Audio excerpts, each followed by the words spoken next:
मैं आपको ऐसा शौहर लगता हूँ जो इंस्ट्रक्शंस देगा तो अपनी ऐसे बीवी नहीं को, लगते। या वो आपको ऐसी बीवी लगती है जो इंस्ट्रक्शंस लेगी। मशवरा मांगने पे है, अगर कोई मांगे तो मशवरा मैं देता हूँ, जब वो मांगती है मशवरा मैं ज़रूर देता हूँ, पर खुद से मैं कभी नहीं। जावेद इकबाल करना प्ले करना बहुत ही मुश्किल एक्सपीरियंस था। जिस तरह का कॉम्प्लेक्स इंसान वो था, मैं नहीं हूँ उतना कॉम्प्लेक्स। मैं बहुत ईजी गोइंग इंसान हूँ। तो इमरान अब्बास एक सीजनड एक्टर हैं, उन्होंने इतनी मेहनत की होगी उस फिल्म के लिए, और वो दूसरे मुल्क में जाके, दुबई में जाके उसका प्रीमियर कर रहे हैं, और पाकिस्तान में वो उस फिल्म के आर्टिस्ट नज़र नहीं आ रहे। ये बड़ी सैड बात है।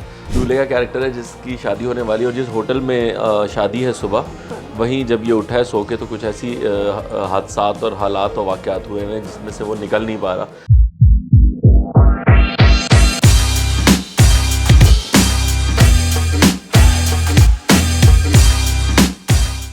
हाय, this is Kahkashan Bukhari and you're watching me on Jio digital. आज जो मेरे गेस्ट हैं उनका इंटरव्यू लाइन अप करने के लिए काफ़ी टाइम से हम तैयारी कर रहे थे। उनकी कुछ फिल्म्स भी आ रही थी, प्रमोशंस भी हो रहे थे, और मैंने यही ऑब्ज़र्व किया है कि जब किसी स्टार की कोई फिल्म आ रही होती है तो प्रमोशंस में इंटरव्यू हो जाते हैं, और इसी तरह हमने कोशिश की और फाइनली आज इंटरव्यू हो गया है। यासिर हुसैन आज हमारे गेस्ट हैं। अस्सलाम वालेकुम। वालेकुम अस्सलाम। कैसे हैं आप? First class. अच्छा, पहले तो माजरत अगर आपको थोड़ा टाइम लग गया, क्योंकि मैं अमूमन इतना वेट कराता नहीं हूँ। मैं फ़िल्म की प्रमोशन में बहुत ज़्यादा बिजी थे हम टकसाली गेट की, और साथ साथ ये थिएटर होटल जाने जा इसकी रिहर्सल्स, तो उस चक्कर में थोड़ा लेट हो गया शायद। नहीं बिल्कुल, मुझे यही कहा गया था कि आप बिजी चल रहे हैं। ज़ाहिर है कि वो एक मामलात रहते हैं। तो अब आपने खुद ही थिएटर की बात कर दी, और अभी हम डिस्कस भी कर रहे थे।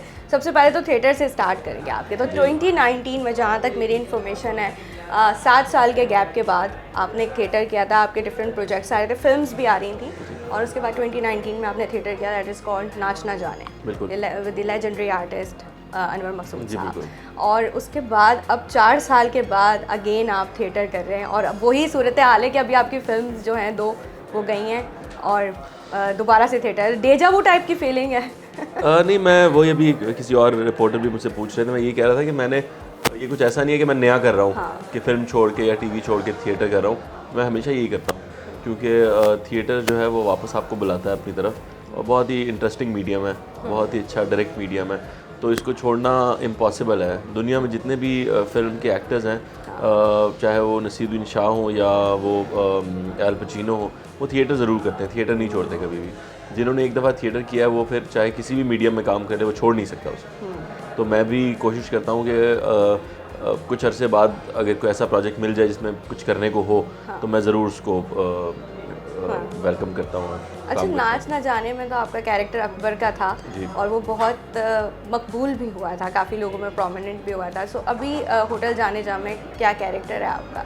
दूल्हे का कैरेक्टर है जिसकी शादी होने वाली है, और जिस होटल में शादी है सुबह, वहीं जब ये उठा है सो के, तो कुछ ऐसी हादसात और हालात और वाक़यात हुए हैं जिसमें से वो निकल नहीं पा रहा। और फार्स है, कॉमेडी ऑफ एरर है, तो उसमें बहुत वो झूठ पे झूठ बोल रहा है, और बचाने की कोशिश कर रहा है अपने आप को। उसकी दुल्हन भी वहाँ आ गई है, दुल्हन की माँ भी आ गई है, उसका दोस्त भी आ गया है, और होटल का स्टाफ भी आ गया है, और वो सबको एक दूसरे से छुपाता फिर रहा है। और एक लड़की है जो न जाने कहाँ से आ गई है वहाँ पे, और वो इस तरह की कहानी है कुछ। तो काफ़ी कॉमेडी ऑफ एरर्स है, और बहुत मज़े का ड्रामा है। और इसमें आपके साथ साथ कौन है कास्ट में? इसमें मेरे साथ आर्ट्स काउंसिल के ही सारे जो ग्रेजुएट आर्टिस्ट हैं वो हैं, और टीवी से इसमें उमर आलम है और फ़िज़ा हैं।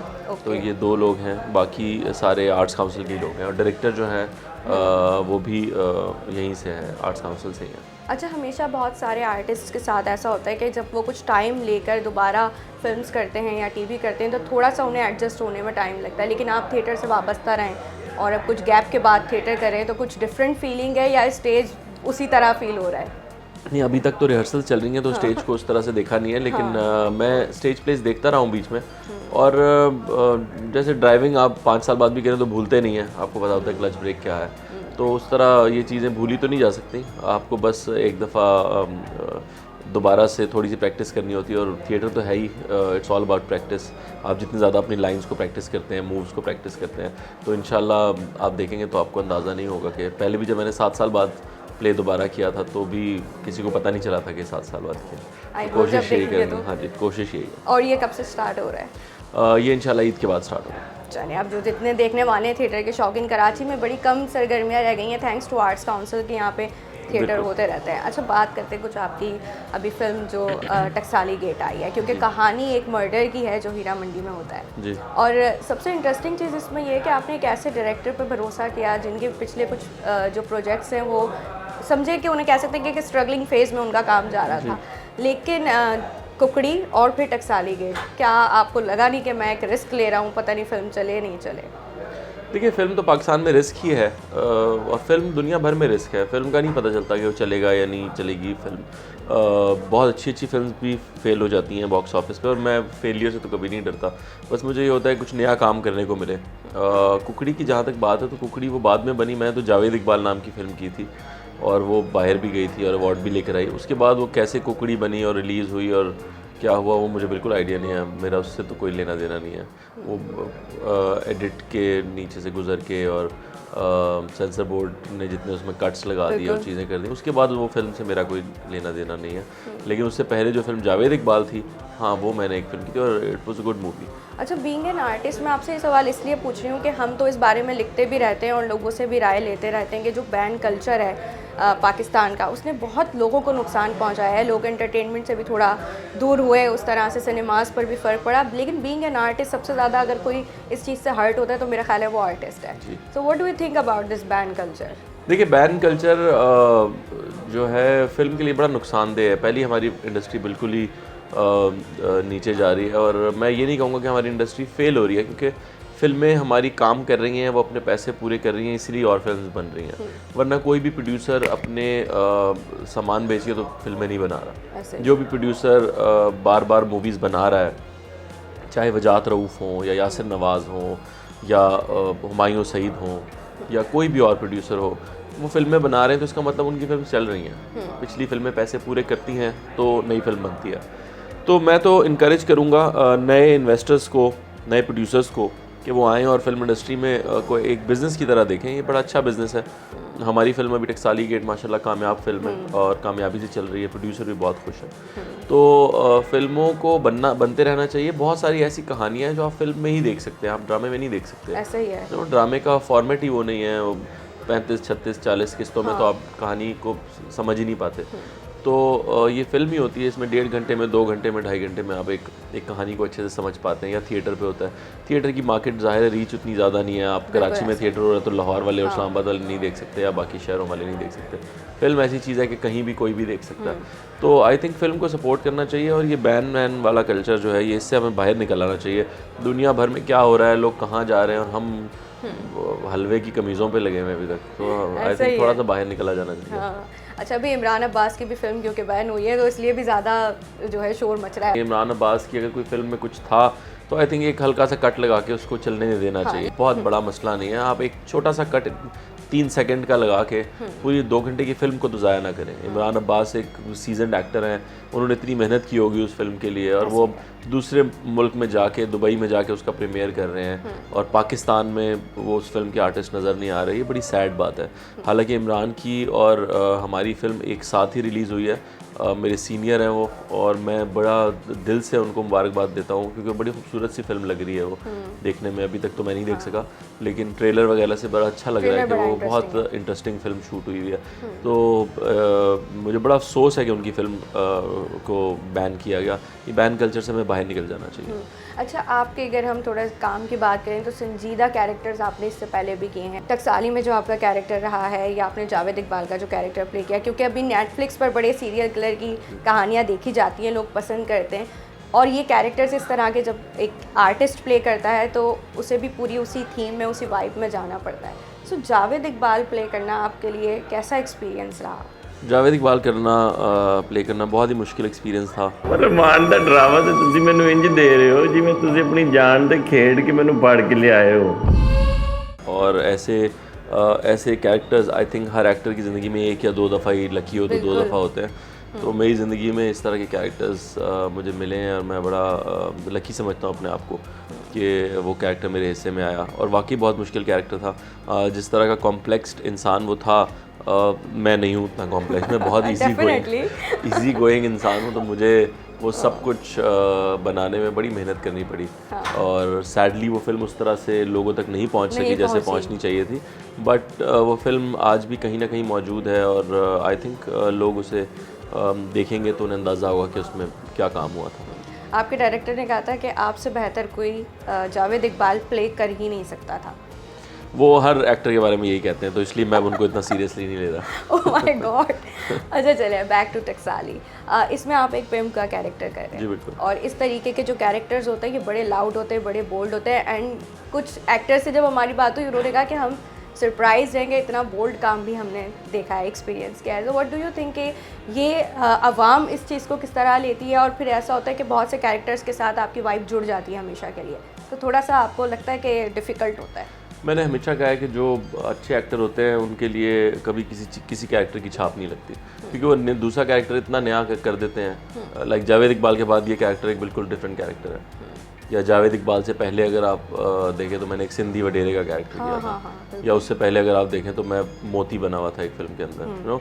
तो वो सारे इतने मुख्तलिफ कैरेक्टर हैं कि किसी की भी छाप नहीं लगी और ना आगे लगेगी कभी, क्योंकि मैं अपने कैरेक्टर से बहुत मेहनत करता हूँ, बहुत उनके साथ रहता हूँ, बहुत टाइम गुजारता हूँ। मैं एक ड्रामे के सेट से दूसरे ड्रामे के सेट पे नहीं जाता। मैं एक साल में एक ही फ़िल्म करता हूँ या 2 साल में एक फ़िल्म, तो आई थिंक ये बहुत ज़्यादा टाइम होता है आपको नया कैरेक्टर बनाने के लिए, और वक्त ही चाहिए होता है आर्टिस्ट को, जो आर्टिस्ट के पास नहीं है आजकल। अगर आपके पास वो वक्त है तो फिर आप पे छाप लगने का कोई मुझे नहीं लगता कोई इसके बारे में मैंने कभी सोचा भी नहीं है। और जावेद इकबाल भी पहले किसी और एक्टर को ऑफ़र हुई थी और उसके बाद मुझे मिली, क्योंकि उन्होंने मना कर दिया था करने से, उन्हें लगा बहुत डार्क कैरेक्टर है। तो हमारे यहाँ एक्टर्स मना भी कर देते हैं, डार्क कैरेक्टर्स हो या थोड़ा कॉन्ट्रोवर्शियल कैरेक्टर हो या थोड़ा सा ऐसा, हाँ थोड़ा कि कहीं छाप ना लग जाए, तो मुझे ये डर कभी नहीं रहा अल्हम्दुलिल्लाह। मेरे लिए वो एक कैरेक्टर है, मैंने एक्टिंग करनी है और फिर उससे निकल जाना है बाहर। लेकिन हमारे यहाँ तो ये होता है ना कि कोई कैरेक्टर देख लिया उसी नाम से बुलाने लगते हैं, कहीं आपको भी कहना शुरू हो जाए शफीक शफीक। मेरे लिए कामयाबी है ये। अगर कोई मुझे ऐसे कहेगा तो मुझे याद है जावेद इकबाल के टाइम पे कई दफ़ा मुझे जावेद जावेद की आवाज़ें लगी हैं, तो ये तो अच्छी बात है, इसमें कोई बुरी बात नहीं है। अच्छा, अब मैंने सुना है कि बड़ी आपने एक्सेंट पर भी मेहनत की थी, क्योंकि हमारे यहाँ अगर थोड़ा सा हम पीछे बात करें तो पंजाबी को लेकर हमेशा हमारे आर्टिस्ट बड़े संजीदा भी होते हैं और फिर लोग बड़ा क्रिटिसाइज़ भी करते हैं अगर उसको किसी भी लहजे को अगर आप सही तरह अदा ना कर सके तो, और फिर स्क्रीन पे आप काम कर रहे हैं। सो मैंने जो सुना है वो बात ये थी कि हम ढाबे पे बैठे थे और उसमें से हमने लोगों के एक्सेंट सुन के उसमें से पिक किया गया जो आपको सबसे ज़्यादा पसंद आया लोगों का एक्सेंट पंजाबी का।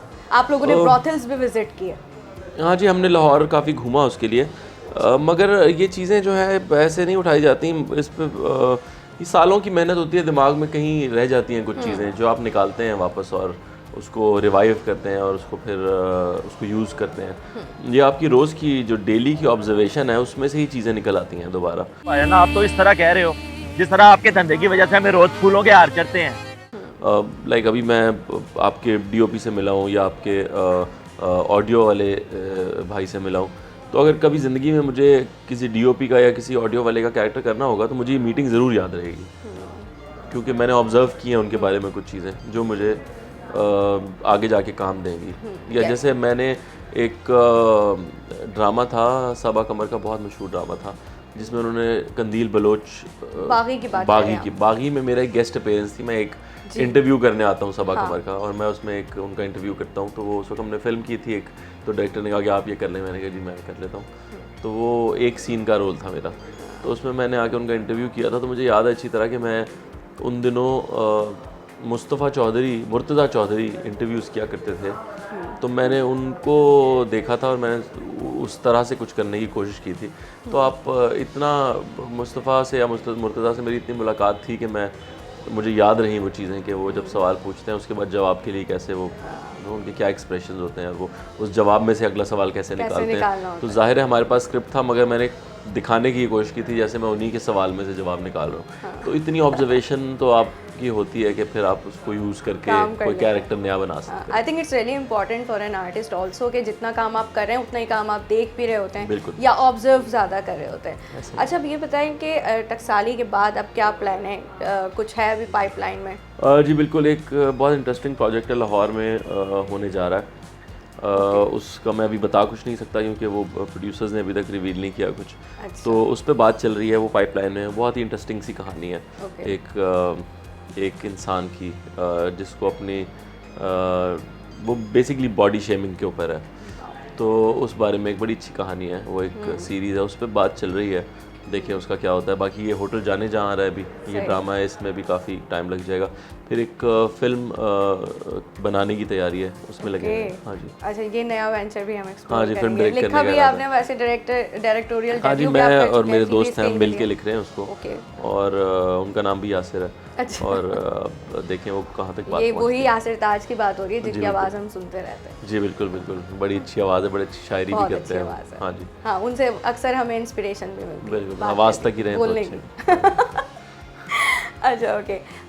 एक इंटरव्यू में आपका एक क्लिप बड़ा वायरल हुआ है आजकल के, आप चाहते हैं कि कबीर जो है वो टीवी इंडस्ट्री की तरफ ना आए। अच्छा, वो क्लिप मेरे ना क्लिप वायरल हो जाते हैं। ये clip 2 जो से होते हैं 3 ना, क्लिप्स तो मैं देख चुकी हूँ। हाँ, आपकी स्टोरीज वायरल होती हैं पूरा इंस्टा की। इंटरव्यू अगर आप देखें तो वो इंटरव्यू में कुछ और तरह से बात हो रही है, लेकिन ये मेरी एक थॉट है, इसमें कोई ऐसी बुरी बात नहीं है। बीइंग अ फादर मेरा ख्याल है कोई भी कुछ भी सोच सकता है, उस पर इतनी बहस की ज़रूरत नहीं होती। नहीं, बहस वैसे कोई कर भी नहीं रहा, लोग उससे एग्री ही कर रहे हैं। मुझे तो एक्टर्स के और इंडस्ट्री वाले लोगों के फ़ोन और मैसेजेस आए और उन्होंने कहा तुमने बड़ी जुर्रतमंदी से ये बात बोली है। लेकिन ज़िंदगी में जब भी मुझे इंडस्ट्री से फ़ोन आया उसके बाद मुझे काम कभी नहीं मिला क्योंकि ये फ़ोन वाले लोग वो होते हैं जो खुद नहीं कह पाते, तो फिर फ़ोन करके मेरी तारीफ कर देते हैं। लेकिन अच्छी बात है, मैं तो ऐसा ही हूँ जैसे शुरू से था अब तक वैसे ही हूँ। बाकी मैंने इस सेंस में कहा था, देखिए इंडस्ट्री बहुत सारी चीज़ों में बहुत अच्छी, मैं आज भी इसी इंडस्ट्री में काम कर रहा हूँ। मेरी बीवी भी इसी इंडस्ट्री से वाबस्ता है। वो अक्सर लोग कमेंट्स में कहते हैं कि यार तुम खुद उसी इंडस्ट्री में हो और बीवी भी उसमें ही है और तुम बच्चे के लिए कह रहे हो। तो भाई ये ऐसी बात है कि आप भी इस मुल्क में हैं मगर ऑस्ट्रेलिया जाना चाहते हैं और अपने बच्चे को भी भेजना चाहते हैं। तो सोच से कुछ नहीं होता, रह तो इसी मुल्क में रहे ना। तो ये तो हमारी मजबूरी है कि हम इसी इंडस्ट्री में हैं जहाँ बुरा काम हो रहा है। मगर अगर इसको बेहतर बना सके तो इंशाल्लाह आखिरी हद तक कोशिश कर रहे हैं बेहतर बनाने की, इसलिए खुद काम करने हैं, खुद बना रहे हैं। आपने मेरे सवाल का खुद ही जवाब दे दिया, क्योंकि इकरा भी जो है बड़ा चूजी काम करते हैं, आप खुद भी बहुत चूजी हैं इस चीज़ में। तो कुछ इंस्ट्रक्शंस उन्हें देते हैं इस हवाले से, क्योंकि आपने खुद डायरेक्शंस मैं आपको ऐसा शौहर लगता हूँ जो इंस्ट्रक्शंस देगा तो अपनी ऐसे बीवी नहीं लगते। या वो आपको ऐसी बीवी लगती है जो इंस्ट्रक्शंस लेंगी? लेकिन एक मशवरा हम कह सकते हैं, डिस्कशन कह सकते हैं। मशवरा मांगने पे है, अगर कोई मांगे तो मशवरा मैं देता हूँ, जब वो मांगती है मशवरा मैं ज़रूर देता हूँ, मगर खुद से मैं कभी नहीं। साली के जो कुछ रिव्यूज़ हमने सुने हैं या लोगों से पूछा है, एक लोगों ने बड़ी चीज़ मिस की है कि उसमें कोई आइटम नंबर, कुछ सॉन्ग इस तरह का नहीं था। तो ये आपको भी कुछ मिसिंग लगा एलिमेंट? लोग भी बड़े ख्वार हैं, जब आइटम नंबर होता है तो उसके पीछे पड़ जाते हैं कि आइटम नंबर क्यों है। अब आइटम नंबर नहीं है तो लोग कह रहे हैं जी आइटम नंबर क्यों नहीं है। तो ये वो चौधरी जो अपनी बेटी की शादी करता है ना, उसमें सबको कपड़े भी बना के देता है और जाते वक्त सोने के सिक्के भी देता है। तो वो जब ऊपर दरख्त पे चढ़ के देख रहा होता है कि यार ये लोग खुश होके गए हैं कि नहीं है, तो वो एक बंदा जाता है सोने का सिक्का लेकर, कहता है यार देखो कितना बड़ा चौधरी था और बच्चों की शादी की कपड़े दिए, ये दिया और सिक्का क्या दिया, एक। तो लोग खुश कभी भी नहीं होते। अब वो फिल्म है एक अलग तरह की, उसमें नहीं है आइटम नंबर, तो क्या उसमें ज़रूरी डालना है? अब डालेंगे, अगली में किसी में डाल देंगे। चले भाई, जो लोग ये सवाल कर रहे थे उनको जवाब मिल गया होगा। Lovely talking to you Yasir. इसको वाइंड अप करेंगे एक छोटे से रैपिड फायर के साथ। Your one song from desi wedding playlist? Any Musarrat Nazir song. Okay. Favourite Pakistani singer? Favourite Pakistani singer बहुत सारे हैं, शफकत भाई हैं, सज्जाद भाई हैं, आतिफ असलम हैं, बहुत सारे हैं। Have you ever stolen anything in your childhood? नहीं, चोरी वोरी का नहीं है मुझे। बहुत सारे आर्टिस्ट कहते हैं अपने दिल चोरी किया बचपन से। बस आर्टिस्ट का यही काम। Your favourite Bollywood movie? Favourite Bollywood movie? Yes. अभी लेटली मुझे वो लैला मजनू बहुत अच्छी लगी थी और अभी मुझे एनिमल अच्छी लगी थी। ओके। फेवरेट तो नहीं कोई एक तो हो नहीं सकती movie. With whom you would like to work in future? Actors में? एक्टर्स में, डायरेक्टर्स में, कोई भी एक मुझे पता नहीं, डायरेक्टर्स तो खुद ही जिनको मुझे लगता है मेरे साथ काम करना चाहिए वो कर लें, लेकिन एक्टर मुझे नुमान एजाज साहब के साथ काम करने का बड़ा दिल, या हुमायूं सईद के साथ। Okay. One best memory after the success of your any project? सारे प्रोजेक्ट के साथ ही अच्छी मेमोरीज होती हैं मेरी, कोई किसी से कभी लड़ाइयाँ नहीं हुई प्रोजेक्ट्स पे, तो मुझे नहीं इस चीज़ का कोई बुरी मेमोरीज नहीं है मेरी प्रोजेक्ट्स को लेके। One best friend in the industry? मेरे अच्छे हैं काफ़ी दोस्त। आसिफ सिद्दीकी बड़ा अच्छा दोस्त है मेरा, सोनिया बड़ी अच्छी दोस्त है, सबा बहुत अच्छी दोस्त है। ओके, कराची और Lahore? I live in Karachi but I like Lahore. Coffee और चाय? वैसे तो दोनों ही नहीं पसंद, लेकिन चाय। बिरयानी और निहारी? बिरयानी निहारी मुझे बिल्कुल पसंद है। अम्मा से करीब रहे हैं या अब्बा से करीब रहे हैं? मैं दोनों से ही करीब रहा हूँ, वो दोनों मुझसे बहुत करीब रहे हैं क्योंकि मैं घर में सबसे छोटा हूँ। मॉर्निंग पर्सन और नाइट आउट? मॉर्निंग। देसी आउटफिट्स, वेस्टर्न क्लोथिंग? अब मुझे देसी बहुत ज़्यादा पसंद है। चलिए, बहुत सारी बातें हो गई हैं। आई विश हम थोड़ा सा इसको कंटिन्यू कर सकते हैं, लेकिन ऑलरेडी इतना टाइम में ले चुकी हूँ। जाते जाते अपना बहुत ख्याल रखिएगा। अल्लाह हाफ़िज़। अल्लाह हाफ़िज़।